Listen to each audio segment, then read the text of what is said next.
cuando asumí hacer la charla sobre la cuestión del partido, mi intención inicial era hablar sobre cómo la Tercera Internacional o la Internacional Comunista fue configurando unas directrices generales para el movimiento comunista internacional para configurar los distintos partidos comunistas en todo el mundo, y adaptados a las condiciones concretas. Y luego pensé claro, o sea, el hecho de asumir que el modelo que planteaba la Internacional Comunista para construir un partido de tipo bolchevique era el correcto, pues era casi un acto de fe. Entonces, lo que voy a hacer es explicar cómo se fue forjando el partido bolchevique desde que surge la socialdemocracia en Rusia desde 1880 hasta la revolución 1917, o sea, un largo periodo de tiempo. Hay mil cuestiones en las que en algunas voy a profundizar más, en otras menos. Evidentemente es imposible profundizar en todas.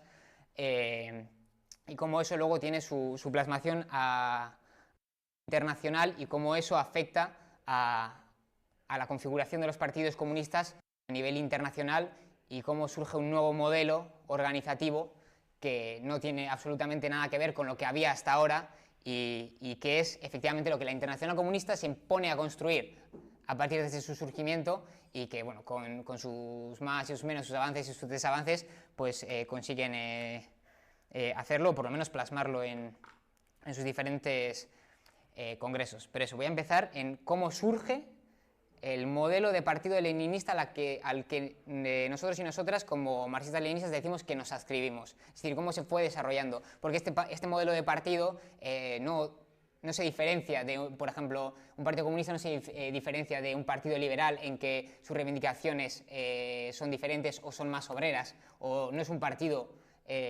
político al uso, tiene una función social muy específica que la vamos a ir viendo, que hace que sea un partido cualitativamente diferente a los otros.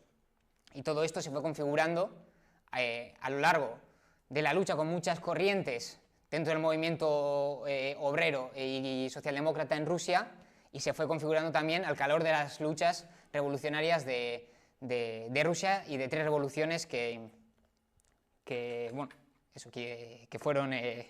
Perdona, a lo largo de tres revoluciones que vivieron los soviéticos, la de 1905, febrero del 17 y octubre del 17, cuando consolidan el poder soviético.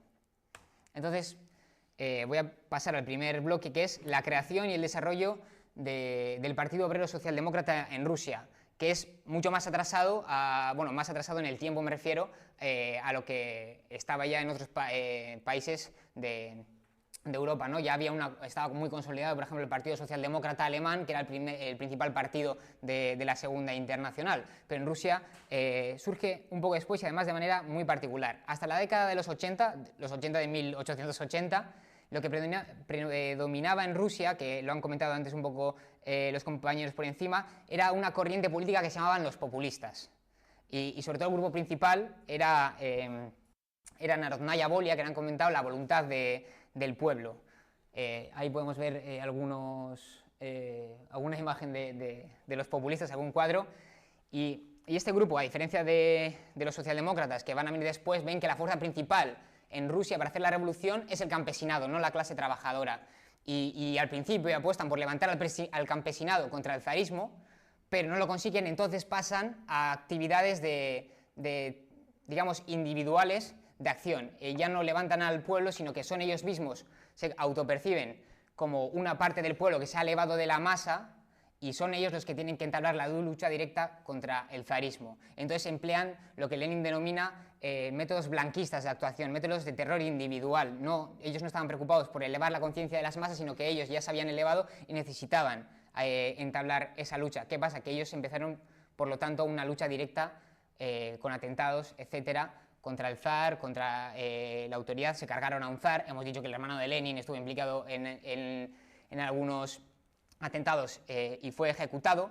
Y aquí hay una diferencia de concepción con el marxismo. Ellos concebían que la historia la hacen las grandes personalidades, ya sean los reyes, ya sean los zares, porque se casan con otros y determinan la historia, o mismamente pues, las personalidades que del pueblo se elevaban y conseguían elaborar la historia. No tenían absolutamente nada con la visión materialista histórica del marxismo. Ellos no concebían que lo que determina en una sociedad es como una sociedad se organiza para producir y distribuir lo producido, que eso son las fuerzas productivas y las relaciones de producción, y que eso es lo que hace avanzar la historia. Ellos no concebían esto. Pues lo que predominaba hasta ese entonces era ese grupo. Pero a final de la década de los 80 surge otro grupo que se va a conocer como marxismo legal, y el principal va a ser el bajo, cuyos máximos dirigentes son Axel Roth Plejanov, que luego vamos a hablar de él, o Vera Zasulich, más conocida porque Marx tiene una carta famosa hacia ella. Ella había sido populista, había cometido algunos atentados, había cargado al gobernador de San Petersburgo, es esta de aquí, pero ya formaba parte de otra corriente, una corriente que empieza a introducir el marxismo, las ideas marxistas en Rusia. Ellos, por ejemplo, a diferencia del grupo anterior, lo que están diciendo es que no hay que detener el avance del capitalismo en Rusia. ¿Por qué? Porque eso es imposible. Dicen, eso es algo que lo impone la propia realidad. Lo que hay que hacer es aprovechar los frutos del desarrollo de ese capitalismo en Rusia para hacer la revolución. Y el capitalismo se va a imponer sí o sí, va a generar un nuevo sujeto, que es el proletariado, lo cual es inevitable, y hay que aprovechar la creación de ese capitalismo pues, para hacer la revolución. Y ellos conciben que el único sujeto revolucionario, por el momento, pues, es el proletariado. No conciben, por ejemplo, al campesinado como revolucionario, a diferencia de los populistas. Este grupo tiene una tarea fundamental en Rusia, que es introducir la base teórica del marxismo en el panorama político ruso. Y esa es una tarea que Lenin va a poner en valor y el bolchevismo pone en valor en aquella década. Sin embargo, pues tenían algunos errores, comentan los bolcheviques, por ejemplo, su escasa organización en círculos teóricos, y ellos se limitaban entre los diferentes círculos marxistas que había, pues a extender la propaganda, la propaganda marxista sin acercarse al movimiento obrero. Lenin comenta que la organización en círculos es muy limitada y limita el horizonte, lo comentaba aquel entonces, limitaba el horizonte revolucionario, que lo que había que hacer era llevar precisamente esa teoría al encuentro con el movimiento obrero. Ya es cuando surge otra corriente que la encabeza Lenin, que para aquella en 1895, que para aquel entonces Lenin, aunque es joven, ya es un reconocido marxista. En 1895 él está en San Petersburgo y unifica a los círculos obreros en un grupo que se llama Unión de Lucha por la Emancipación de la Clase Obrera en Petersburgo. Lo que hace Lenin, en primer lugar, es poner en sintonía ideológica a todos esos grupos. Cuando hemos conseguido una coordinación ideológica entre esos grupos, los hemos unido, vamos a llevarlo al encuentro con el movimiento obrero. Hay que participar en un periodo de auge del movimiento obrero, porque está surgiendo el proletariado, se están organizando, está habiendo huelgas. Nosotros tenemos que ir al encuentro con ese movimiento obrero, apoyar las reivindicaciones concretas del movimiento obrero, apoyar la organización del movimiento obrero y además inculcar las ideas socialistas y las ideas del marxismo que tenían los círculos y el grupo de Unión de Lucha. Entonces, este grupo es la primera organización que se dedica en Rusia a la fusión del socialismo científico con el movimiento obrero.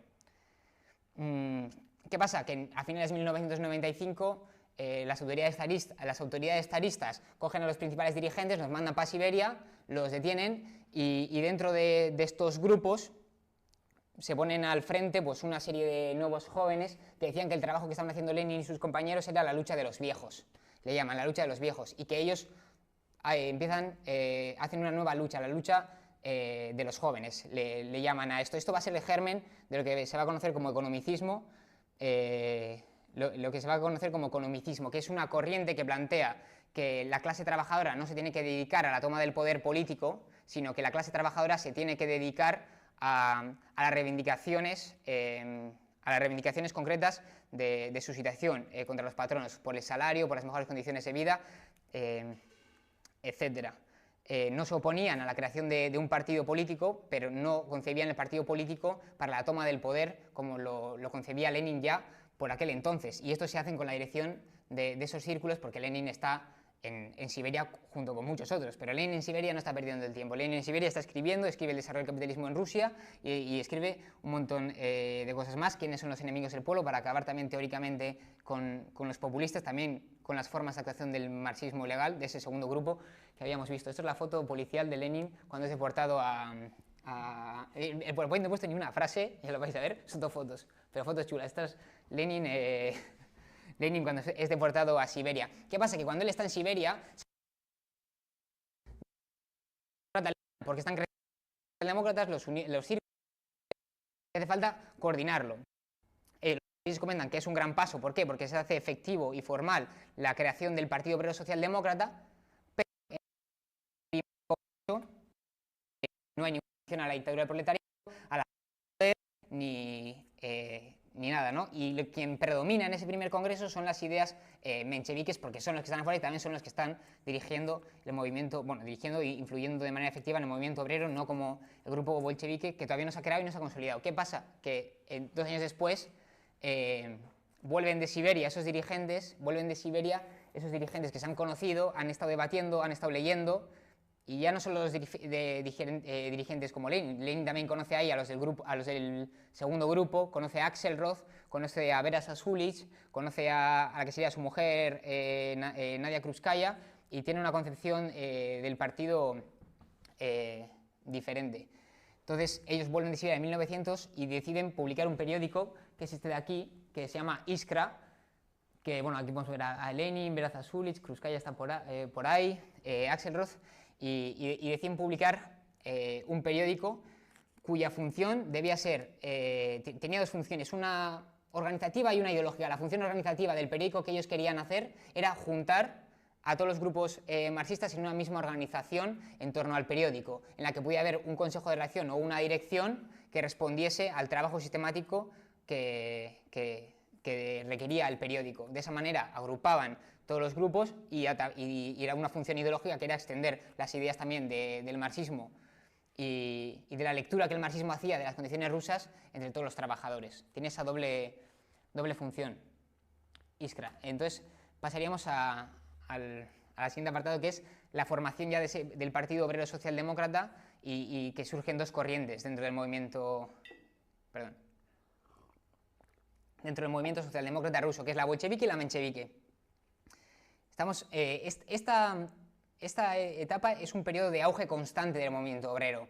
El incremento de las huelgas, el incremento de la organización, la aparición de sindicatos, o como ellos le llaman, de círculos trade unionistas, que viene de trade union inglés, que bueno, viene a ser actividad sindical, y a la vez dentro del movimiento socialdemócrata, que se está haciendo cada vez más fuerte, empieza una disputa ideológica por ver qué es el partido político, por ver cómo se conforma el partido político, cómo esta organización que están haciendo, cómo tenemos que organizarla, porque se va a convocar el segundo congreso, y ahora sí están los revolucionarios que estaban en Siberia fuera, en 1903, y en ese congreso Lenin se dedica con cuerpo y alma a intentar imponer, convencer sus ideas. No es Lenin solo, estamos hablando de una corriente muy grande de revolucionarios, ¿no? Entonces Lenin entendía en ese segundo congreso que el partido debería estar conformado por un círculo reducido de camaradas que formasen la dirección de revoluciones profesionales, que se dedicasen con experiencia política y conocimientos sobre todo en el marxismo, esto es muy importante, aunque lo vamos a ver después, y luego de una extensa red alrededor de la organización y de los cuadros medios de organizaciones políticas periféricas al partido, que a su vez esas organizaciones pudiesen atraer la voluntad de miles de trabajadores y así poder dirigir la lucha de todos los trabajadores. Esa es la concepción inicial que tiene Lenin, que la va a ir depurando mucho más durante todos estos años. Y sobre todo a través de eso influir sobre las ideas marxistas y el análisis marxista a la clase trabajadora. Los economistas se oponen a la idea de que hay que concienciar a las masas trabajadoras. No se oponen a la idea de un partido, pero no creen que haya que concienciar en el marxismo a las masas trabajadoras. Disculpad. Entonces Lenin le preocupa mucho esta idea, y de hecho en el número 1 de este periódico, Iskra, él escribe un artículo que se llama Tareas urgentes de nuestro movimiento, que ya empieza a declarar qué va a ser más o menos el bolchevismo. Y en ese artículo, Tareas urgentes de nuestro movimiento, muy breve, yo solo voy a leer un pequeño párrafo, Lenin dice esto: la socialdemocracia, ahora diríamos el comunismo o el Partido Comunista o el movimiento comunista, es la unión del movimiento obrero con el socialismo. Su cometido no estriba en servir pasivamente al movimiento obrero en cada una de sus fases, es decir, siempre estar a la zaga del movimiento, lo que el movimiento diga, el partido tiene que ir detrás, no, sino en representar los intereses de todo el movimiento en su conjunto, señalar a este movimiento su objetivo final, sus tareas políticas y salvaguardar la independencia política e ideológica. Desligado de la socialdemocracia, vamos a decir, desligado del comunismo, el movimiento se achica, se hace pequeño y se transforma por fuerza en un movimiento burgués. Al sostener exclusivamente la lucha económica, la clase obrera pierde su independencia política, se convierte en un apéndice de otros partidos y traiciona el gran precepto de Marx: la emancipación de la clase obrera es obra de la propia clase obrera. Esta idea tiene que calar para llegar a ese congreso. Entonces Lenin escribe un libro fundamental, de lectura obligada para todo el mundo, que es el qué hacer. Y en ese libro, voy a resumir brevemente las ideas, también para resumir las ideas me he apoyado también en el resumen que hace concretamente Stalin de las ideas principales de este libro, que dice: la lucha económica, no hay que hacer solo la lucha económica contra los patronos, sino que también la clase obrera se tiene que dedicar a la lucha política contra el zarismo. Rusia es un estado zarista sin libertades políticas ni una revolución democrática burguesa como había pasado en otros países de Europa. 2. Que no se puede supeditar el partido al movimiento espontáneo, lo que pasase, que el partido no puede estar detrás siempre de lo que pasa en el movimiento obrero. Si el movimiento obrero está apagado, el partido va a estar apagado. Si el movimiento obrero tiene unos objetivos X, que subir el salario, el partido no necesita unos objetivos, otros objetivos. 3. Esto es muy importante para Lenin, que en la teoría, el marxismo es el arma que da conciencia de presente al partido, es la que infunde al partido la conciencia del presente, cuál es el desarrollo de los acontecimientos sociales y sobre todo la que le hace prever los procesos sociales. Que sin esto el movimiento cae, el partido cae en el oportunismo, que el oportunismo es una corriente que se aleja del marxismo-leninismo y al final acaba imponiendo la voluntad individual de X grupos o X camaradas en el partido por encima de, pues bueno, del proyecto marxista. 4. Que el movimiento obrero espontáneo no puede generar conciencia socialista, que reproduce la burguesa. ¿Pero por qué reproduce la burguesa? Dice Lenin, por ejemplo, en qué hacer. Y Lenin dice, ¿por qué el movimiento obrero, si el partido, no tenemos un partido que eduque al movimiento obrero, ¿por qué si el movimiento obrero, aunque sea huelguístico, aunque esté luchando por sus salarios, reproduce la ideología burguesa? Dice Lenin, porque la ideología burguesa es más antigua. Y dice, punto, porque la ideología burguesa tiene mucho más influencia sobre la clase trabajadora, porque la ideología burguesa está mucho más desarrollada, porque la ideología burguesa es la que domina el Estado, es la que domina la educación, es la que domina absolutamente todos los parámetros de la sociedad. Y sobre eso es sobre lo que tiene que actuar el Partido Comunista. Y 5. Un partido de reformas sociales. Eso, que no se podía caer en un mero partido de reformas sociales, que había que ir a por un partido que empujase a la toma del poder.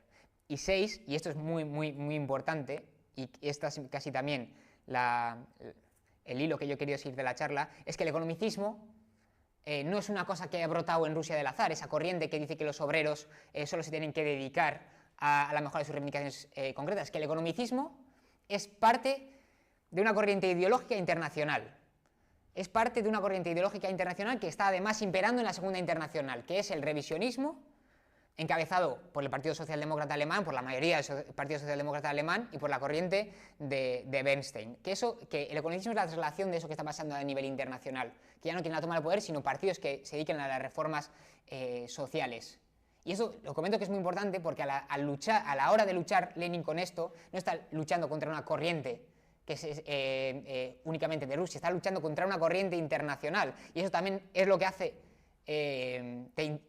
una parte de lo que hace internacional la corriente de Lenin, que está configurando, está en lucha con una corriente internacional y está configurando otra corriente que también, por supuesto, es internacional. Entonces, esta obra es trascendental a nivel internacional, ¿qué hacer? Porque expone por primera vez en la historia que la fuente del oportunismo es siempre postergarse a la espontaneidad, es decir, no estar, o sea, estar siempre a la zaga del movimiento y abandonar el marxismo. Dice Lenin, eso es la fuente de todo oportunismo, que luego va a tener muchas variantes y se va a desarrollar mucho, y reivindica la necesidad del elemento consciente, luego vamos a entender qué es esto del elemento consciente, y 3 explica qué es la función o sea, la fusión del socialismo científico con el movimiento obrero, y 4 pues establece ciertos fundamentos de lo que debe ser el partido que guíe a la clase trabajadora. Con ese libro, ese pedazo de libro que ha tenido buena acogida en Rusia, se llegan al segundo congreso, 1903, segundo congreso Partido Obrero Socialdemócrata. Allí se juntan ya todas las corrientes del movimiento socialdemócrata. Los partidarios de la línea de Lenin se llamaban los inscritas. ¿Por qué? Porque venían pues, de publicar, organizar este periódico, los inscritas. Y en ese congreso son mayoría. Discusión del BUNF, bueno, de una cuestión, entonces unos delegados abandonaron el congreso. Resulta que estos son mayoría, por eso adoptan un nombre a partir de entonces que son bolcheviques, que bolchevique significa mayoría frente a los que defendían otra postura diferente, que eran la minoría, y eso se llaman mencheviques. Pues está la línea bolchevique, los de la mayoría, y menchevique, la minoría. Son la mayoría, ganan el congreso y se aprueba el programa de la dictadura del proletariado, no como en el primer congreso, pero aquí la discrepancia más importante en este congreso es la que tienen en torno al artículo primero de los estatutos, que dice quién puede formar parte del partido, quién va a ser parte de un partido comunista. Y Lenin dice, bueno, hay dos corrientes, voy a empezar por la otra, Martov, Yuli Martov, no vamos a entrar en quién es ese, un menchevique, dice que puede ser un Nobel de la minoría, no lo he dicho con desprecio, lo digo descriptivamente, uno de la minoría dice que el partido, había que abrir las filas del partido, ¿no? Que los elementos vacilantes que a veces se sentían socialdemócratas o no también pueden formar parte del partido, que no hace falta estar además en una de sus organizaciones de células y que además podían influir en los debates y las decisiones que toma el partido. Lenin dice no, la corriente de Lenin dice forma parte del partido y pone 3 condiciones. 1, quien acepte el programa del Partido Socialdemócrata, 2, quien contribuya económicamente al partido y 3, dice 3, quien esté inserto en una de sus organizaciones del partido. Es decir, que todos los camaradas que formen el Partido Socialdemócrata o el Partido Comunista, como veremos más adelante, tienen que estar insertos en uno de sus trabajos y estar todos sometidos por igual, o en un comité, o en una organización, o en esto, pero haciendo un trabajo y sometidos sobre todo a una disciplina partidaria. Porque sin esta disciplina partidaria no hay unidad de acción, no se puede ir todos a la vez. Y vamos a ver por qué luego, sobre la base de una revolución real, si no se va todos a la vez, se pierde. Y cuando se pierde en una revolución, lo que implica directamente pues, son como pocos asesinatos. Bueno, entonces Lenin y los inscritas, a partir de ahora les vamos a llamar bolcheviques, ganan ese congreso y los antiguos economicistas van a ser los mencheviques. Ganan ese congreso y entonces está de la forma orgánica que Lenin preveía, es decir, un partido monolítico, un partido que estuviese aferrado y que fuese centralista y que fuese combativo y que pudieran atacar todos a una. Ganan ese congreso, pero los mencheviques, a través de diferentes de artimañas internas del partido, tenía mucha experiencia y tal, pues al final acaban consiguiendo el comité central y acaban consiguiendo el control del periódico de Lenin, de Iskra. Y ese propio periódico que había creado Lenin se empieza a ir teóricamente contra él y teóricamente contra el partido, y empieza a decir que no hace falta esa disciplina, que no hace falta esto, que hay que darlo todo al movimiento, decían que el movimiento es todo, y frente a eso la teoría es nada. Decían que hay que ir todo con el movimiento. Claro, eso en un periodo de auge también, auge del movimiento obrero. Eso decían los mencheviques. Entonces Lenin, preocupado por esa corriente, aunque han ganado el Congreso, la están perdiendo a diario, escribe un libro, otro libro, que escribe Lenin, que se llama Un paso adelante, 2 pasos atrás. Y ese libro asienta las bases organizativas de lo que debe ser un partido comunista, las primeras bases organizativas de lo que debía ser el Partido Comunista. Y dice, primero, que el partido es un destacamento de vanguardia de la clase trabajadora. Es decir, que es una parte de la clase trabajadora, no es la clase trabajadora, es una parte de la clase trabajadora, su parte de vanguardia, la que va al frente de las luchas. Y además es un elemento consciente. ¿Y qué es un elemento consciente? Un elemento consciente es un movimiento que conoce las leyes que rigen el desarrollo social.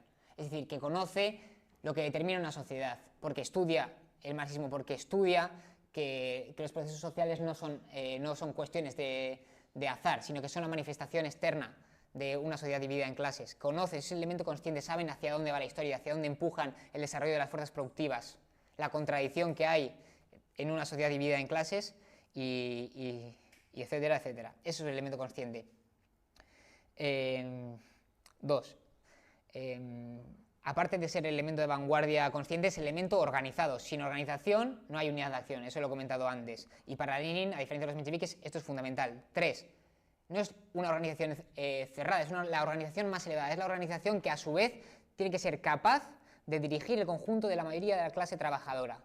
No la mayoría de la clase trabajadora tiene que formar parte del partido, porque eso es imposible bajo los parámetros del capitalismo, vamos a verlo luego en la práctica, pero el partido sí que en ciertos momentos puede dirigir a la mayoría de la clase trabajadora, aunque no sean parte del partido. 4. Que el partido es la encarnación de los vínculos entre el socialismo científico, entre la teoría, entre el grupo de vanguardia también, entre el grupo dirigente, entre la ideología dirigente del partido y la clase trabajadora. El partido son esos vínculos, son los cuadros medios que están en las fábricas, llevando las directrices y la ideología del partido a los comités, quienes están organizando, no solo organizando las huelgas y ponerse al frente de ellas, sino educando a la clase trabajadora en el marxismo y en el análisis que el marxismo hacía en aquel entonces de Rusia. Y 5. Estaba organizado sobre la base del centralismo, es decir, un partido que aspirase a tomar el poder no podía ser un ejército de Pancho Villa, donde cada uno toma el poder cuando quiere, o cada uno hace lo que quiere. Necesitan un partido centralizado en el que si vamos a atacar a todos a la vez para hacernos con el poder. El que si tenemos que replegarnos, nos replegamos todos a la vez para que no desmantelen el movimiento obrero. Y 6, otra vez lo comenta en el partido, obligar por igual a todos los miembros del partido. No hay gente selecta que no tiene obligaciones y manda sobre la base. No, eso en el Partido Comunista no existe ni puede existir. Frente a eso, los mencheviques pues desprecian la organización y Lenin dice que la única arma con la que cuenta el proletariado para hacerse con el poder es su propia organización. Joder, me estoy quedando... Entonces, es ese periodo donde se forman las dos corrientes con proyectos políticos y organizativos muy diferentes. Este periodo. ¿Qué pasa? Que llega un pedazo de año aquí, que es 1905. En 1905 es esa famosa frase de Lenin que dice que hay semanas que parecen una década y décadas que parecen una semana. Hay décadas que parecen que no pasa nada y de repente hay un año en que parece que pasa de todo. Aquí la clase trabajadora y el Partido Comunista aprenden la hostia. ¿Por qué? Claro, es que sin esta época no hubiese habido Internacional Comunista y no hubiese habido lo que va a venir después. Bueno, mañana David nos va a explicar qué es la Revolución China, qué pasaba en China y qué importante es China en la historia del movimiento comunista internacional. Pero lo que hay que entender es que China se la están comiendo las potencias imperialistas. O sea, China está débil, hay revueltas populares en China, además muchas de ellas heroicas, pero China está muy débil, el imperio chino está muy débil y todos los imperialistas se van a saquear China. Quieren hacerse con un trozo del pastel, de ese gran pastel que era China en aquel entonces, que era un pozo de pobreza y miseria. Entonces, el gobierno zarista va por una parte de China también, se hace con una parte de Manchuria, el puerto de Port Arthur. ¿Qué pasa? Que ese puerto lo querían los japoneses, otra de rapiña imperialista. Los japoneses, como han visto que lo han cogido los rusos, estudian bien con espionaje todo el Estado ruso, la capacidad, la crisis económica, las revueltas, atacan Rusia y atacan esa parte, le quitan a Rusia lo que han conquistado, se hacen con esa parte y empieza una guerra, la guerra ruso-japonesa. Joder, anda que no va mal Rusia, que el zar mete en una guerra que no va a ganar al pueblo ruso, que bastante descontento tiene y además está en auge el movimiento revolucionario. Comienza la guerra ruso-japonesa. Antes han comentado que había una protesta pacífica, aquí hay una protesta pacífica. La policía zarista tenía una brillante idea, que era, bueno, vamos a hacer un manifiesto con reivindicaciones para la clase trabajadora, redactado por la clase trabajadora, vamos a hacer una gran manifestación hasta el Palacio de Invierno y vamos a presentarle al zar nuestras reivindicaciones. Y el zar nos va a recibir en la plaza y además nos va a decir, tomar clase trabajadora a estas reivindicaciones. ¿Y qué pasa? Esto todo encabezado por un cura, que era el Pupe Gapón. ¿Qué pasa? Que las reivindicaciones estas bajan a unas asambleas de trabajadores para... ¿Qué reivindicaciones vamos a hacerlo? Bueno, vamos a decidirlo en asambleas, se los presentamos, todo eso. Eso todo lo había tramado la la policía zarista, la Ojrana, no se pronuncia así, pero ruso no sé, y Ojarina, pues mira, no lo sabía. ¿Qué dicen los bolcheviques? Si hay asambleas donde va a haber trabajadores decidiendo eso, aunque esté esto, vamos a ir ahí. Los bolcheviques van ahí, además convencen y consiguen que en ese manifiesto ya no solo haya reivindicaciones muy guays que el zar nos va a dar, sino que hablan de libertades políticas, de acabar con la autocracia, de acabar con muchas cuestiones que no se esperaban. Entonces llega el día de la manifestación, se hace una manifestación pacífica que incluso tenía fotos del zar, los bolcheviques marchaban con la clase trabajadora en esa manifestación y cuando llegan a la plaza del Palacio de Invierno, el zar, en vez de recibirles, como no les gusta el manifiesto que hay, ordena disparar contra la clase trabajadora y hay miles de muertos. Miles de muertos, que eso fue el Domingo Rojo, que quedó para siempre grabado en la conciencia de las masas proletarias rusas. Este cartel representa lo que fue el Domingo Rojo y la matanza. Y aquí sí que me gustaría leer un pequeño apartado para ver la implicación que significa ser vanguardia en un contexto así. Es un párrafo durillo que dice: Nicolás II le recibió con hostilidad, dio orden de disparar sobre los obreros inermes. Más de 1000 obreros cayeron muertos ante los fusiles de las tropas zaristas y más de 2000 resultaron heridos. Las calles de San Petersburgo quedaron empapadas de sangre proletaria. Los bolcheviques desfilaron con los obreros. Muchos de ellos cayeron muertos o detenidos. Allí mismo, sobre las calles bañadas en sangre proletaria, los bolcheviques explicaron a las masas quién eran los responsables de esa matanza, responsables de aquel horroroso crimen y cómo había que luchar contra ellos. El 9 de enero, el Domingo Sangriento, o 22 de enero según el calendario, el 9 de enero comenzó a llamarse Domingo Sangriento. Fue una enseñanza sangrienta que los obreros recibieron ese día. El 9 de enero murió fusilada la fe de los obreros en el zar. Comprendieron que solo luchando podían conquistar sus derechos. Al anochecer de aquel día, ese día, se levantan las primeras barricadas y los obreros empiezan a decir: ya que el zar nos ha recibido a tiros, le pagaremos con la misma moneda. Ese día empieza la revolución en Rusia. Claro, una revolución de la leche. Una revolución, como no se había dado, empiezan huelgas masivas, se levantan barricadas, parones diarios en las fábricas, enfrentamientos armados de la clase de trabajadores espontáneos que cogían armas porque les habían quitado a los gendarmes y luchaban contra las tropas que se les enfrentaban.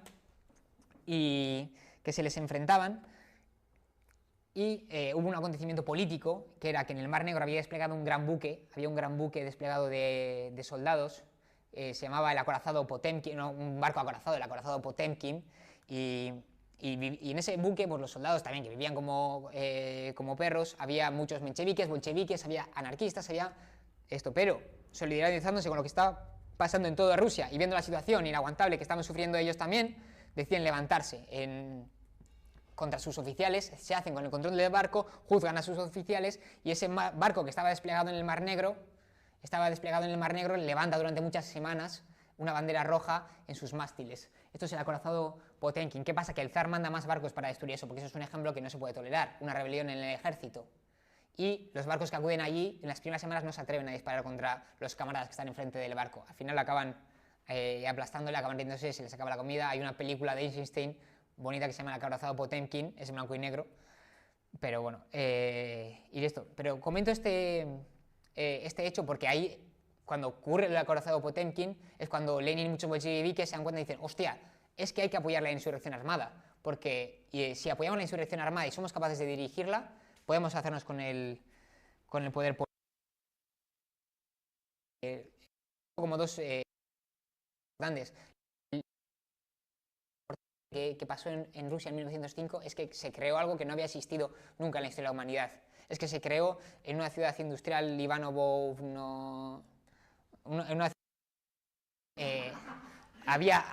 habían empezado a hacer huelgas masivas, huelgas, había comités de huelgas, ese comité de huelgas empezó a hacer cosas más allá de la huelga y se creó un protoparlamento en una ciudad gigante que representaba de repente a todos los obreros de esa ciudad. Se había creado un soviet, el primer soviet.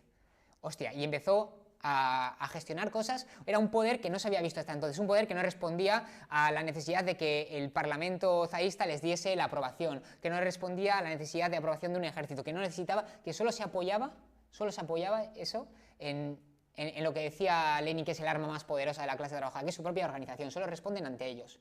Hostia, y el ejemplo de eso se extiende por toda Rusia y se empiezan a crear soviets pues eso, a raíz también de huelgas, de comités, etcétera, representativos de las clases trabajadoras. El más grande es este, que es el de San Petersburgo, Esto fue el presidium, bueno, o los jefes de ese soviet elegidos democráticamente en el soviet, y en concreto, pues, uno de los presidentes de esos, que podéis ver aquí con los papelitos, el único que tiene papelitos es Trotsky. Es Trotsky que en aquel entonces era menchevique, forma parte de la minoría, luego se le ve perfectamente, esto, si queréis verle. Y forma parte de esa facción que es la minoría, que no quiere hacerse con el poder político, pero quiere reformas sociales. En Moscú, por ejemplo, se crea otro soviet, y en ese soviet de Moscú la mayoría sí que la tienen los bolcheviques. Habían hecho un trabajo de concienciación, estaban con los obreros, organizaban, explicaban la necesidad del marxismo, de tomar el poder, de hacerse con las riendas de su propia historia, de todos los mundos, de barrer para siempre la autocracia, y en Moscú sí que ganan los soviets. ¿Qué pasa? Que llega octubre, hay una huelga general, el zar escribe un manifiesto. Si os estoy dando mucha chapa me decís, El zar escribe un manifiesto diciendo: os voy a conceder esto, obreros, dejar de protestar. No hacen caso al zar, se llaman las peticiones del zar, eso que le entregan. No están de acuerdo con eso, y el soviet de Moscú, que además era revolucionario, el soviet de Moscú, estamos hablando de, claro, eran parlamentos obreros, pero parlamentos obreros, representaba a 250.000 proletarios de las fábricas de San Petersburgo. 250.000 trabajadores de San Petersburgo era la mayoría de la clase trabajadora de San Petersburgo, eran órganos representativos de la clase trabajadora, donde la clase trabajadora rendía cuentas, tomaba decisiones, elegía. Y en Moscú había uno parecido, pero era más revolucionario, y muchos soviets, además de gestionar, por ejemplo, en concreto, gestiona incluso la propia jornada laboral de 8 horas que había comentado Marx en la Primera Internacional. La primera vez que se aplica la jornada laboral de 8 horas es en 1905, porque el soviet de San Petersburgo dice: o trabajamos 8 horas o no, o la gente no va a trabajar. Los que estaban regulando eso, por ejemplo, era el soviet. Pues después de octubre, de esa petición del zar, no le creen, el soviet de Moscú dice: nos lanzamos al ataque. Somos la clase trabajadora, vamos a ir contra el zar, vamos a saltar el Palacio de Invierno. ¿Qué pasa? Que se lanzan al ataque, al ataque, pero los otros soviets de Rusia no son bolcheviques, no quieren la toma del poder político y no se lanzan con ellos al ataque. Es decir, San Petersburgo, por ejemplo, no sigue. ¿Y qué pasa? Que el zar se acaba la guerra con Japón justo en esa época, el zar aplasta el levantamiento en Moscú, en San Petersburgo no le siguen, y aplastan el movimiento obrero de aquella época. Aquí hay una enseñanza política fundamental para Lenin, que es, hay que hacer, el partido que dirige tiene que hacerse con la mayoría de la clase trabajadora, y por eso hace falta un partido centralizado y que vaya todos a una. Cuando el partido consiga influir en todos los destacamentos de la clase trabajadora, en la mayoría de los destacamentos de la clase trabajadora, y tenga la seguridad de la toma del poder, es cuando hay que ir a la toma del poder. Eso le enseña esa época, esos meses a Lenin. Por eso hace falta un partido centralizado, falta un partido con unidad de acción, hace falta un partido que vaya todos a una, y en ese momento no iban. Perdón, Llega diciembre de ese mes y el movimiento obrero, después de esa represión y todo, empieza a descender. Y el zar convoca un parlamento. Algunos soviets lo desintegran a la fuerza, convoca un parlamento, la primera Duma. Los bolcheviques deciden no apoyar eso, vamos a boicotear esto. ¿Por qué? Porque esto no es representativo de la clase trabajadora. Este parlamento es una farsa, no queremos estar en este parlamento. Y empiezan un boicot activo contra ese primer parlamento que hay.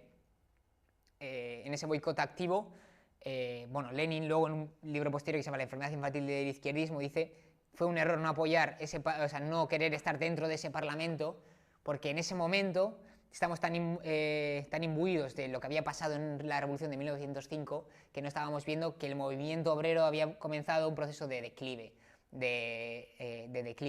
en el proceso de declive hay que replegarse y aprovechar todos los resquicios legales. Eso lo van a rectificar muy pronto, para seguir ganándose la mayoría. Vale, sí, para seguir ganándose la mayoría. En diciembre ese parlamento no lo apoyaron. Como ese parlamento no le gustaba al zar, en verano de 1906 hace otro parlamento.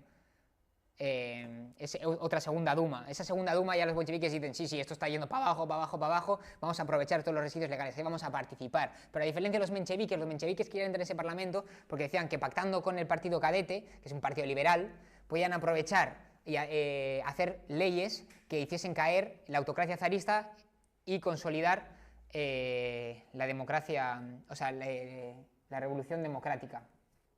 No lo he comentado, pero es muy importante que en 1905 los bolcheviques convocan un congreso en el que invitan a los mencheviques no van y convocan otra conferencia aparte, porque entienden que lo que se está gestando entienden los dos que es una revolución democrático-burguesa, muy necesaria en Rusia en aquel momento porque seguían sobre la autocracia zarista, y lo que decían los mencheviques, así a grandes rasgos y con brocha gorda, es que si esto es una democracia burguesa, que sea la democracia liberal, la burguesía liberal, la que encabece el proceso.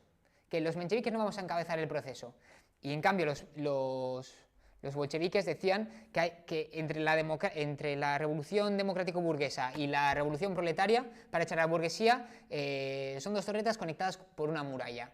Que nosotros no tenemos que dejar a la burguesía liberal que encabece el proceso, porque además se va a alinear con el zarismo, si es posible, porque no tiene suficiente apoyo popular. Nosotros, es una muralla conectada, nosotros lo que tenemos que hacer es encabezar ese movimiento. Y encabezar ese movimiento, la revolución democrático-burguesa, haciendo que la clase trabajadora lo lleve hasta último término en alianza con el proletariado. Y que eso va a hacer que encadene o se pueda desplegar un trabajo activo luego por la revolución proletaria. Esas dos tácticas quedan definidas por Lenin en un libro que se llama Dos tácticas de la socialdemocracia en la revolución democrática, pero bueno, pero le da al partido de Lenin o a la corriente de Lenin la visión de qué es lo que hace falta en Rusia, de que se tiene que desplegar un movimiento contra el zarismo, un movimiento nacional democrático, que hay que encabezarlo, que además hay que encabezarlo con el campesinado y que hay que aprovechar el proceso revolucionario para encabezar la segunda revolución, que es la revolución democrática. Y eso, y esa táctica que Lenin establece en esa táctica política, estrategia política, porque la táctica es cómo aplicas eso a lo concreto, va a ser pertinente casi hasta la revolución, y va a estar en los documentos y la estrategia del partido bolchevique. Bueno, pues en este segundo parlamento sí que participaban los bolcheviques. Al zar tampoco le gusta y en 1917 da otro autogolpe de estado del zarismo. Y dice, aquí ya ni parlamento ni leches.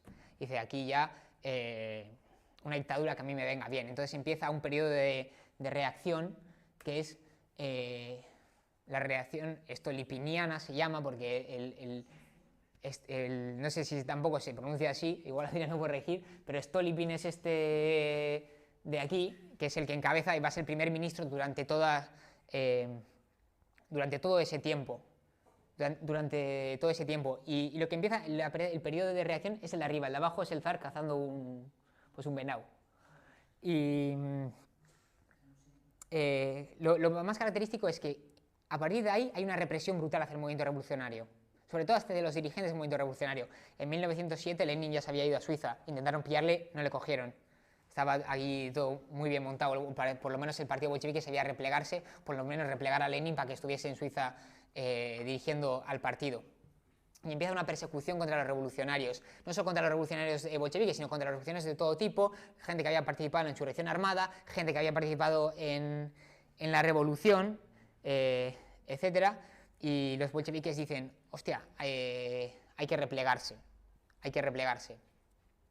porque si no, esto se va al carajo.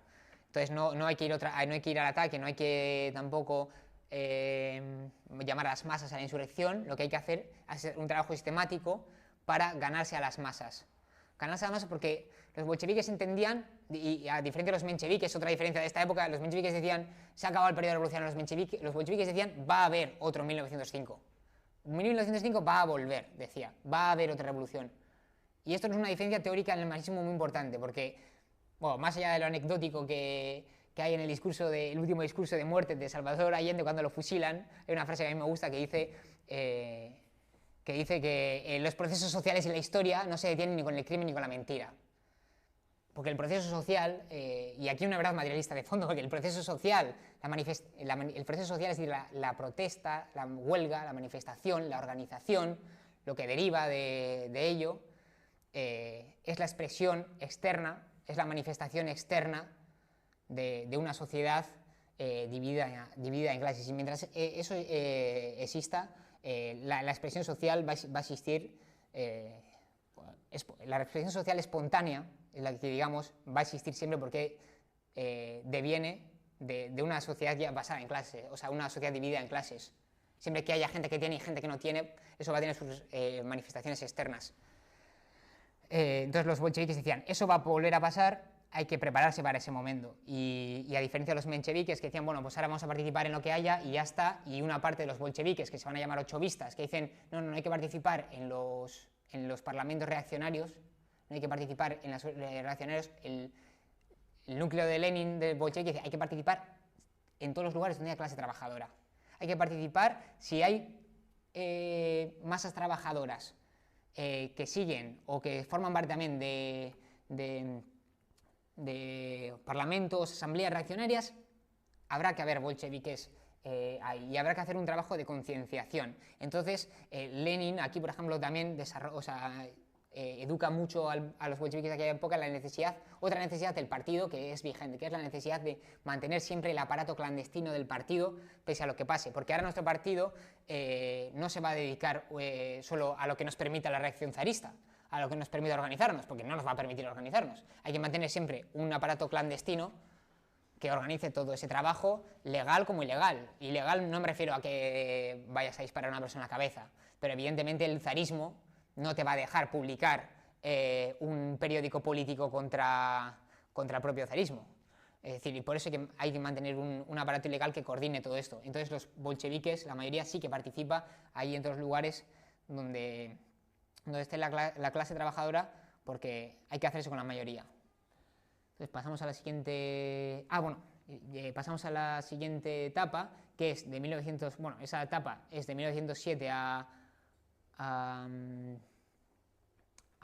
perdón, esto es un poco espeso. De 1907 a 1912, en 1912 divido esa etapa, porque en 1912 los bolcheviques convocan un congreso que es fundamental. Es un congreso en el que ellos ya deciden separarse formalmente para siempre del menchevismo, en el Partido Obrero Socialdemócrata. Hasta ahora se considera el mismo partido, pero de facto actuaban como dos corrientes diferentes, como dos partidos diferentes, con sus propias direcciones, con sus propios esto. Y en ese Congreso de Praga dicen, nosotros no podemos hacernos cargos moralmente, no sabemos cargos moralmente de lo que hacen los mencheviques, o de lo que los mencheviques están aceptando con el zarismo, o con los cadetes, o con lo que sea. Nosotros queremos ser responsables de nuestra actuación, responsables de nuestra actividad práctica, y además queremos tener un partido sin oportunistas que vayan y vengan y que no quieran la toma del poder político. Entonces convocan ese congreso que es de los más importantes, porque quieren crear un partido político independiente, pero no diferente, o sea, no otro partido como el menchevique, un partido nuevo, un partido diferente, y ahí es cuando se adopta la expresión de partido de nuevo tipo, un partido diferente, que es cualitativamente diferente porque uno es consciente, sabe lo que es el marxismo y no se dedica a gestionar las migajas del capitalismo, sino que su misión histórica es la toma del poder político, es decir, organizar a la clase trabajadora por la toma del poder político. Crean un partido de nuevo tipo. Claro, este partido se fue forjando desde que surgió la corriente que hemos visto antes en 1900 con el primer periódico hasta 1912. Durante 12 años se fue forjando ese partido y esa corriente y esa forma de actuar. Lenin fue el que le dio un cuerpo teórico a todo el partido en todo el proceso, por eso dicen el partido de Lenin, pero fue construido por la lucha de muchos comunistas, pero Lenin es el que da el cuerpo teórico al partido. Con todas sus obras fundamentales, Lenin siempre se dedicó a esa tarea. Por eso, por ejemplo, cada libro de Lenin no escribía porque le gustaba, no escribía porque le gustaba. Por ejemplo, en la etapa anterior, en la de la reacción y que estaban matando a los revolucionarios, surgió una corriente muy famosa que era que de repente estaba de moda criticar al marxismo. Y se estaba poniendo de moda criticar al marxismo. Y Lenin lo dice así, se está poniendo de moda criticar al marxismo. Está surgiendo una nueva corriente que va contra los ataques teóricos del marxismo. Y para Lenin esto no es una cuestión de intelectuales. Es decir, ya es una cuestión teórica y ya. Para Lenin esto tiene una implicación práctica muy grande, porque si no hay unas bases teóricas fuertes, se cae en errores prácticos muy grandes y el movimiento se va a la mierda. Entonces, en plena reacción, cuando nos están matando, Lenin no se dedica a esconderse, Lenin se dedica a atacar teóricamente lo que estaban diciendo contra el marxismo. Por eso escribe una obra que se llama Materialismo y Empiriocriticismo. Entonces, ese partido que se forjó en 1912 lo gestó Lenin teóricamente y lo construyeron camaradas comunistas. El Quehacer lo prepara ideológicamente. Un paso adelante y dos pasos atrás, esa obra lo prepara en el terreno de la organización. Las dos tácticas de la socialdemocracia en la Revolución Democrática es la que le infunde la teoría en el terreno político. ¿Cuál es la situación de Rusia? También lo desarrolla en el desarrollo del pariterismo en Rusia. ¿Cuál es la situación de Rusia y cuál es lo que hay que hacer? Y este último libro que he comentado, Materialismo y Empiriocriticismo, lo preparó al partido en el terreno teórico. Es decir, que el marxismo, pese a que lo dan por muerto cada 10 años, siempre lo dan por muerto, el marxismo esto no es nuevo, tiene bases todavía vigentes. Y ese es el Congreso de 1912, ahí se crea el Partido Obrero Socialdemócrata Independiente. En 1912 a 1914, los bolcheviques ya de manera independiente siguen haciendo el mismo trabajo bolchevique. Y en esos 2 años se hacen con la mayoría de las asambleas legales que permitía el zarismo. Ahí se hace en esos 2 años de trabajo comunista, de trabajo bien definido, se hacen con la estrategia de manera independiente y todo, con una estrategia definida, los bolcheviques se hacen con la mayoría de esos espacios. Ya tenemos bolcheviques en todos los espacios donde hay clase trabajadora, también en los ilegales, donde se organiza, ahí hay un bolchevique, hay una célula bolchevique. Y llega 1914. Llega 1914, y aquí ya voy a pasar la exposición a un plano internacional. Llega 1914 y lo característico de esta época es que el Lenin es el grupo, perdón, los bolcheviques son el único partido en el mundo que levanta la bandera del internacionalismo del proletario, y cuando estalla la Primera Guerra Mundial, los comunistas decimos la guerra imperialista, levantan la bandera, el único partido que levanta la bandera del internacionalismo proletario, no por la paz, eso es otra cosa, lo vamos a ver, y dice que hay que convertir la guerra y la crisis que va a traer la guerra y el descontento que va a traer la guerra hay que convertirlo en una guerra civil contra la burguesía. Y con ese posicionamiento de Lenin, que cuando empieza la guerra mundial, voy a pasar la exposición ya, no me queda mucho, prometo callarme, a un plano internacional. Entonces ahora me voy al plano internacional. Ahí, el bolchevismo como corriente, como organización y como partido de fundamentos ya está creado y está actuando en la Rusia zarista, y además con esos posicionamientos respecto a la guerra internacional. Llega la guerra internacional. El grupo dirigente de la socialdemocracia internacional es la Segunda Internacional. El grupo principal, el grupo socialdemócrata independiente, el grupo socialdemócrata independiente no, ese es el de Zetkin. El grupo socialdemócrata alemán, encabezado por Bernstein, que tiene una línea revisionista, que es decir, que quería también un partido como los economicistas rusos, quería un partido no para tomar el poder, sino un partido de reformas sociales. Él revisa mucho las tesis fundamentales de Marx y Engels, pero igual que en Rusia, pero de manera distinta, en los partidos europeos, en los grandes partidos europeos, también estaban dándose corrientes que confrontaban por ir a la izquierda a la línea oficial de esos partidos. En el propio partido alemán, estaba la línea de Zetkin un poco menos a la izquierda en ese momento, la del Partido Socialdemócrata Alemán Independiente, que luego, es otra cosa. Eso, y también la Liga Espartaco, encabezada por Rosa Luxemburgo y Karl Liebknecht. Entonces, ese proceso que estaba dando en Rusia de confrontación con la línea oficial se estaba dando también en el mundo entero. ¿Qué pasa? Que estalla la guerra imperialista y la mayoría de partidos socialdemócratas apoyan los créditos de guerra de sus respectivos países. Apoyan los créditos de guerra de sus respectivos países para la guerra, y fue una masacre brutal para la clase trabajadora internacional.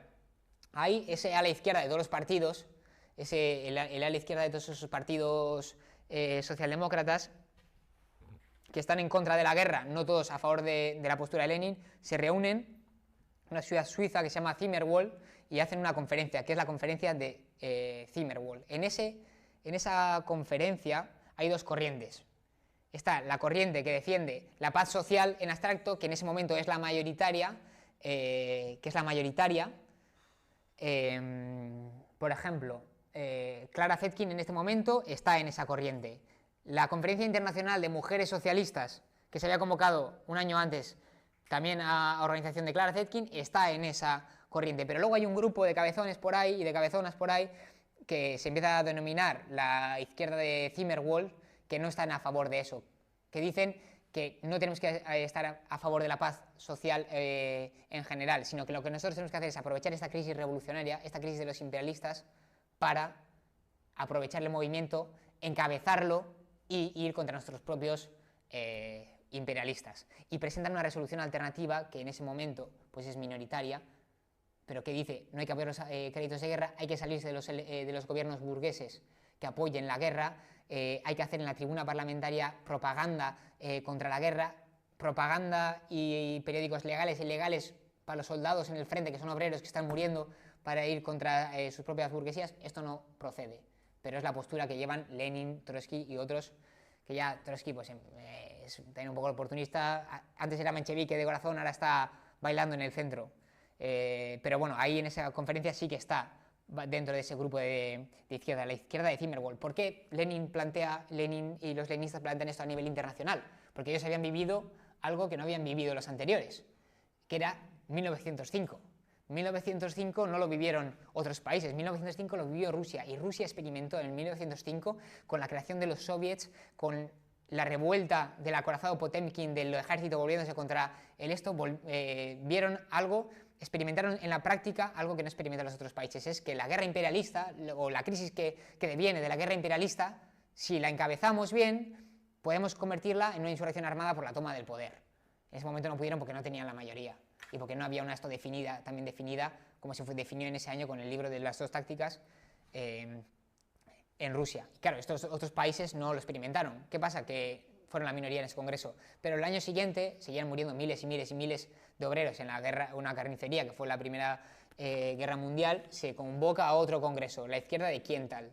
Bueno, la izquierda de Kiental no, perdón, el congreso de Kiental. En ese congreso, ya viendo lo que había y viendo el auge también de protestas socialistas que está habiendo en los países, ese grupo de Lenin ya es mayoritario. Ahí llegan a ese congreso siendo mayoritario. La mayoría de revolucionarios ya apoyan lo que defendían los minoritarios en el anterior congreso. Por ejemplo, Clara Zetkin, una de las mayores dirigentes comunistas del mundo, pasó sus posturas de defender la paz social a defender la guerra civil revolucionaria, como ellos le llamaban teóricamente, o como se le llama teóricamente a eso. En un año habían cambiado posturas. Entonces ahí ya sí que eran la mayoría. En ese propio congreso se habla ya de la necesidad de crear otra internacional, una internacional revolucionaria.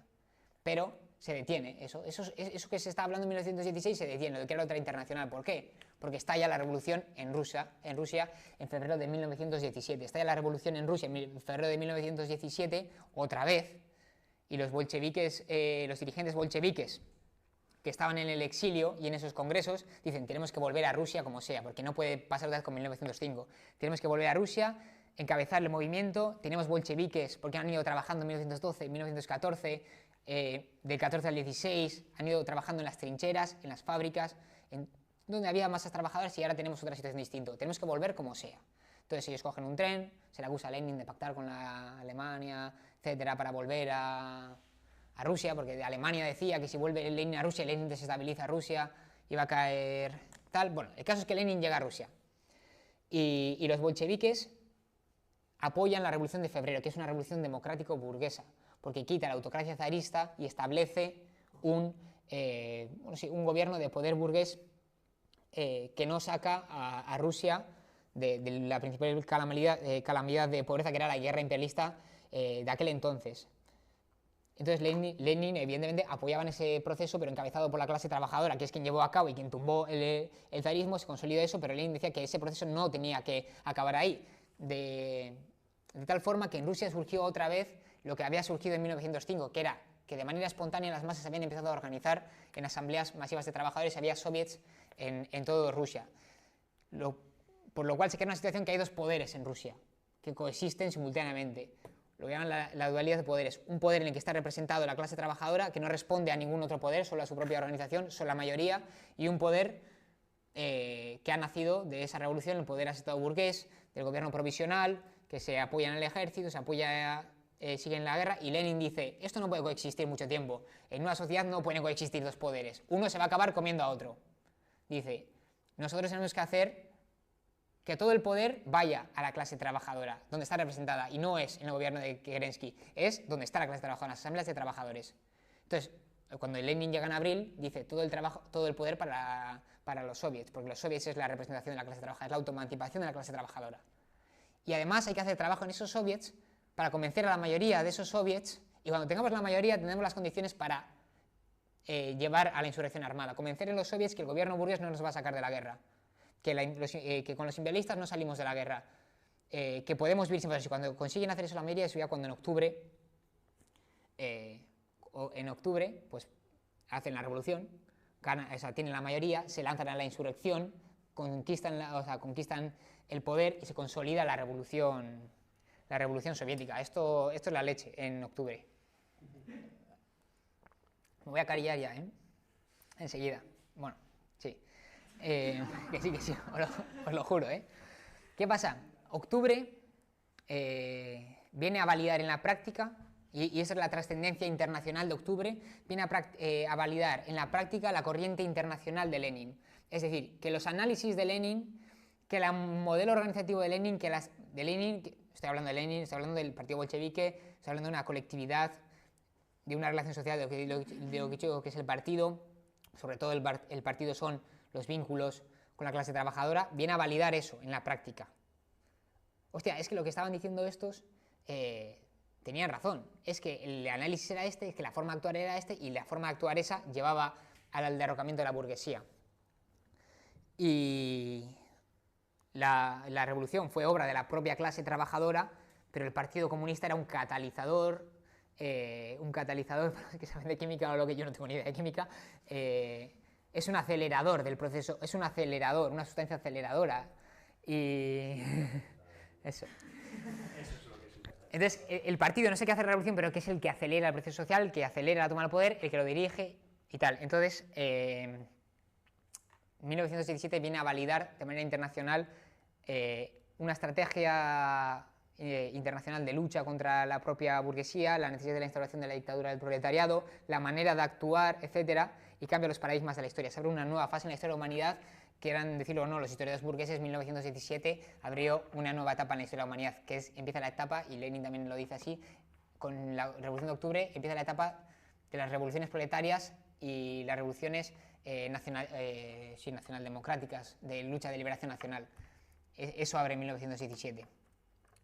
Y entonces, ahí ya se crea esa gran institución que fue la Tercera Internacional en 1919, cuya función era ser el centro directivo de la lucha revolucionaria de todo el mundo. Es decir, era el momento de crear partidos comunistas,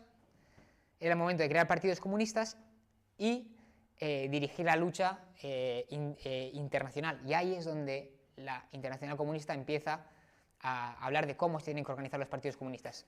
Primer congreso, 1919, la Internacional Comunista. Hacen el llamamiento al derrocamiento del imperialismo y a la instauración de la democracia, de la dictadura del proletariado. Su primer congreso, poca participación, a Rusia se la están comiendo los imperialistas, se estaban pegando de hostias en la Primera Guerra Mundial por saquear el mundo, pero para ir contra la revolución proletaria ven que salieron todos y Rusia estaba invadida por 12 estados imperialistas. Primer congreso. Hay un auge revolucionario en el mundo porque el ejemplo de Rusia está sirviendo a los proletarios de todo el mundo. En Hungría, en los países bálticos, en Alemania, hay insurrecciones, algunas triunfan, otras no. En Hungría es derrocada la revolución, entonces se convoca el segundo congreso de la Internacional Comunista. Aquí todo el mundo, y Lenin lo dice así, de manera literal, se está sumando a la moda de la Tercera Internacional. Y de la Tercera Internacional no va a entrar cualquiera, no va a ser otra Segunda Internacional. Hay que poner unas condiciones de quién puede entrar y quién no. No queremos ser la segunda. No pueden entrar revisionistas y oportunistas de la segunda. Tenemos unas condiciones. Es el congreso de las 21 condiciones de la Internacional Comunista. Y ahí, pues, establecen unos criterios para entrar y para crear los partidos comunistas.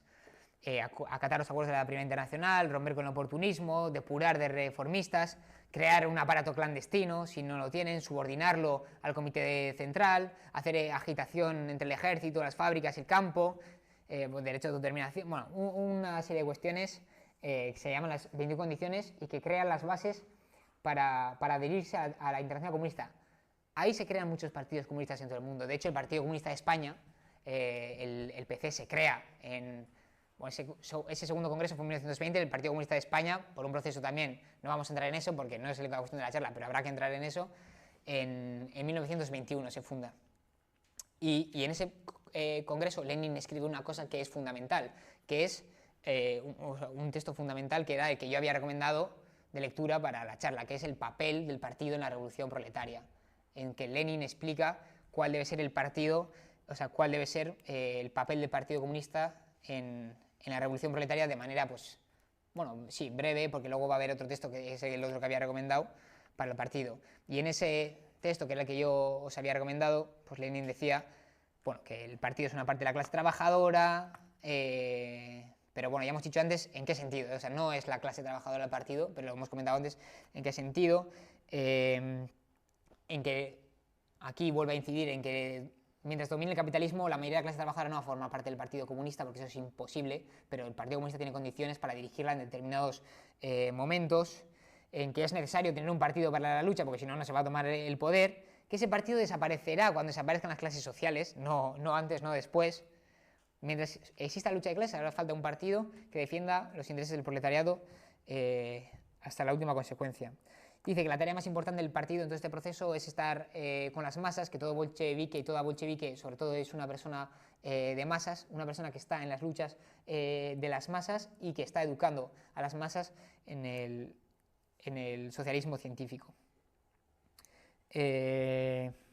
Bueno, ahí se comenta muchas más cosas, es el texto que había comentado. Una de las cosas que también yo quería resaltar, que es la última, sobre todo cuando hagamos, que no es la cuestión de esta charla y no vamos a hacer en esta charla análisis internos, pero bueno, también creo que sirve de esto, es por ejemplo la organización, un partido comunista, dice Lenin, tiene que estar organizado en células, tiene que estar organizado en colectivos, tiene que estar organizado en células, no puede haber un partido comunista que no esté organizado en células. Evidentemente a veces hay condiciones que no permiten organizarse en células, pero dice, el Partido Comunista tiene, donde haya masa trabajadora, en una fábrica, en una asamblea, ahí tiene que haber una célula comunista.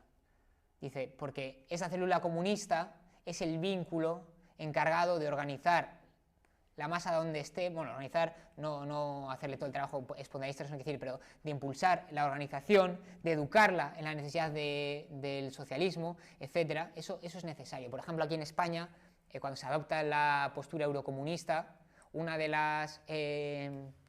los preceptos era que desaparezcan las células que tenía el PC, las células de fábrica, las células de...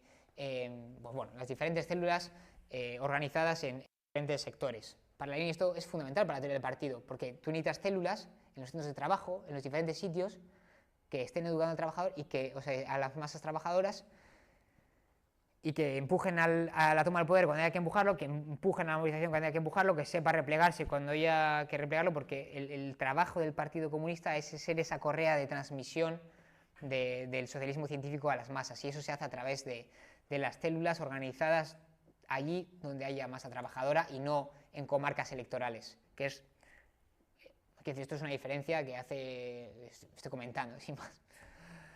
A diferencia del proyecto eurocomunista que se impuso en que triunfó en 1971, voy a pasar el tema. Vale, ese papel. Tercer congreso, y estoy acabando ya, Tercer congreso de la Internacional, de verdad que me callo ya. Tercer congreso de la Internacional Comunista, 1921. Las revoluciones que están pasando en todo el mundo están cayendo. O sea, hay un periodo de repliegue internacional. Y Lenin dice hay que consolidar el poder soviético en la Rusia soviética. Aquí, quien diga que Lenin apoyaba la revolución permanente de Trotsky, que se lea el tercer congreso de la Internacional Comunista con Lenin vivo y Lenin defendiendo que hay que consolidar el poder soviético, en Rusia, que eso va a ayudar mucho de manera efectiva, mucho más al movimiento revolucionario internacional que lanzar al ataque cuando no hay que lanzarlo, porque está disminuyendo la cosa. Y es el momento de fortalecer los partidos comunistas, y lanzan la consigna internacional de a las masas. Claro, los mencheviques también lanzaban la consigna internacional de a las masas. decían que había que estar con las masas, pero lo que hacían era supeditar todo a las masas. Lo que Lenin está planteando y los bolcheviques, la Internacional Comunista, me refiero, aquí ya hay muchos países, estamos hablando de más de 100 países. Esto, con la consigna a las masas, no es ir a las masas y hacerle caso a todas las masas, significa hacer trabajo político educativo en las masas, estar donde estén las masas, hacer trabajo comunista en las masas, etc. Esa es la gran consigna internacional, a la vez que se fortalecen los partidos comunistas. Y Lenin recalca que es que hay que recoger, en este congreso dice, hay que recoger las experiencias de nuestra revolución para ver qué de internacional tenía, de manera en que nosotros nos organizamos para aplicarlo a otros países. Eso en este congreso.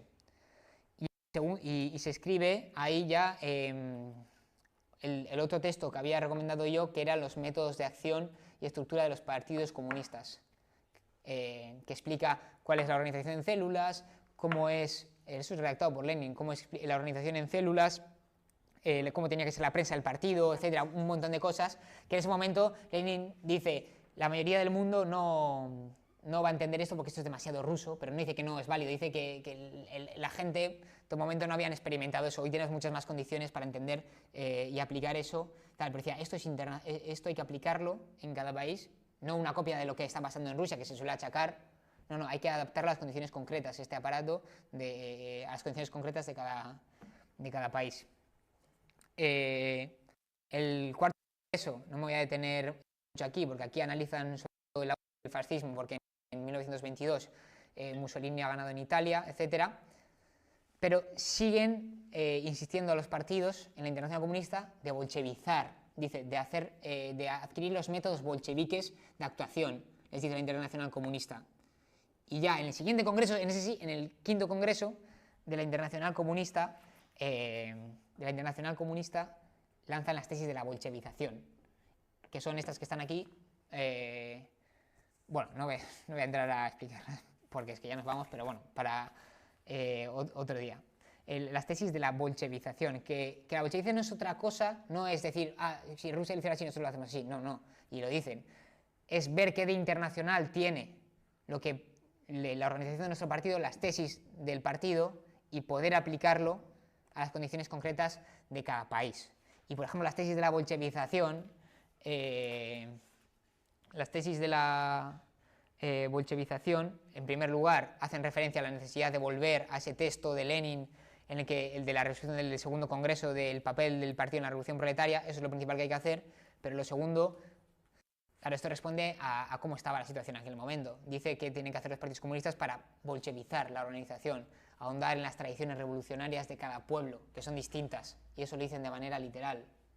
Hay que ahondar en las tradiciones revolucionarias de cada pueblo.